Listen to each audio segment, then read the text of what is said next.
여러분은 계약서를 작성할 때 누구와 계약서를 작성하시나요?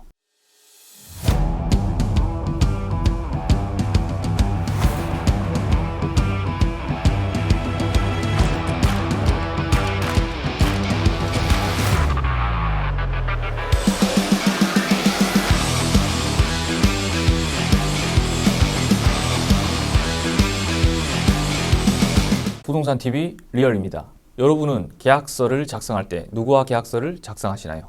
이번 영상에서는요, 부동산 계약과 관련된 내용을 말해보고자 합니다. 자, 집중해볼까요? 우리는 인생을 살아가며 부동산 계약이라는 것을 접하게 됩니다. 오늘은 이러한 부동산 계약을 진행하게 될 경우 많이 발생하는 일, 즉 부동산 계약서를 작성하려고 할 때 누구와 계약을 해야 하는가입니다. 당연히 등기부, 즉 등기사항증명서상 부동산의 소유자와 계약을 해야 되는데요. 하지만 많은 사항들이 발생되기 때문에 대리인과 계약을 진행하게 되는 경우가 아주 많죠. 대리권이라는 것은 그 범위가 넓기 때문에 대리권에 관한 자세한 내용은 다른 영상을 통해 말해보기로 하고, 오늘은 이러한 사항들 중 자주 빈번하게 일어나는 한 가지 사항을 설명드리고자 합니다. 누군가 저에게 이런 질문을 자주 묻습니다. 부동산 계약을 체결하려고 하는데 계약 당일에 계약서 작성 시 등기부, 즉 등기사항 증명서상 소유자가 다른 일 때문에 바빠서 계약에 참석하지 못하므로 소유자의 부인이랑 계약을 체결하라고 들었다고 합니다.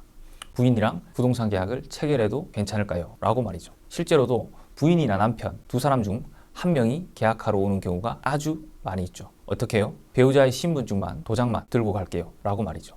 하지만 이런 경우 부동산 소유자의 부인이라 할지라도 그 부인이 소유자로부터 계약 체결에 관한 위임을 받았다는 것을 증명하지 못하는 이상 그 계약의 안정성은 보장되지 않습니다. 자, 그럼 법적인 부분을 살펴볼까요? 먼저 부부의 일상가사 대리권. 부부는 일상적인 가사에 관하여 서로가 서로를 대리할 수 있게 되어 있습니다. 여기서 일상적인 가사란 부부의 공동세간에 통상적으로 필요한 식료품이나 일용품의 구입, 그리고 가옥의 월세 지급 등과 같은 의식주에 관한 사무, 그리고 교육비, 의료비나 자녀 양육비 지출에 관한 사무 등을 뜻하게 됩니다. 그러나 일상생활비로서 객관적으로 타당한 범위를 넘어선 금전의 차용이나 가옥의 임대, 부동산 처분 행위 등은 일상적인 가사의 범위에 속하지 않게 되어 있습니다.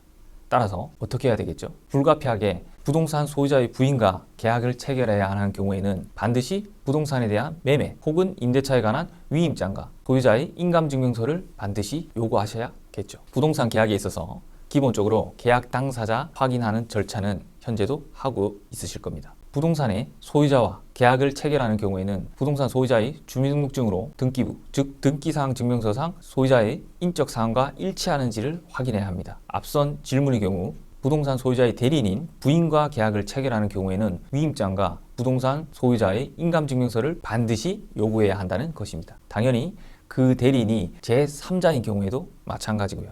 여기서 위임장에는 위임 권한에 관한 사항이 모두 나와 있어야 합니다. 부동산의 소재지와 소유자, 즉 위임인의 이름 및 연락처, 계약의 목적, 대리인, 즉 수임인의 이름과 주소 및 주민번호, 계약의 모든 사항을 위임하였다는 취지가 기재되고 연월일이 기재된 후 위임인, 즉 소유자의 인감이 반드시 날인되어 있어야 합니다. 인감증명서는 부인도 발급할 수 있기 때문에 꼭 남편이 발급한 본인 발급용 인감증명서이어야 합니다. 인감증명서의 우측 상단에 본인 혹은 대리인이 발급한 표시가 있으니 반드시 확인해 보십시오. 또한 본인 서명 사실 확인 등에 관한 법률에 따른 본인 서명 사실 확인서 및 전자본인 서명 확인서, 이는 인감증명서와 동일한 효력을 가지며 본인만 발급이 가능하므로 이를 활용하면 더 좋겠죠. 부인이 계약을 하러 온다는데 해도 될까요? 이러한 계약은 특히나 임대차에서 흔히 발생하고 있는 일이기도 하죠. 소유자 측과 중개사는 보증금도 얼마 되지 않는데 그냥 하죠 라고 말하면서 임대 권한이 없는 자가 임대인으로서 임대차 계약을 체결한다면 해당 계약은 채무불이행 또는 무효가 됩니다. 결국 부적법한 자와 계약을 체결한 임차인이 쫓겨남은 물론이고 주택임대차보호법의 적용을 받기도 어렵기 때문에 등기부, 즉 등기사항증명서 확인과 적법한 임대권한자인지를 반드시 확인하셔야 됩니다. 아시겠죠? 지금까지 부동산TV 리얼리였습니다. 또 봬요.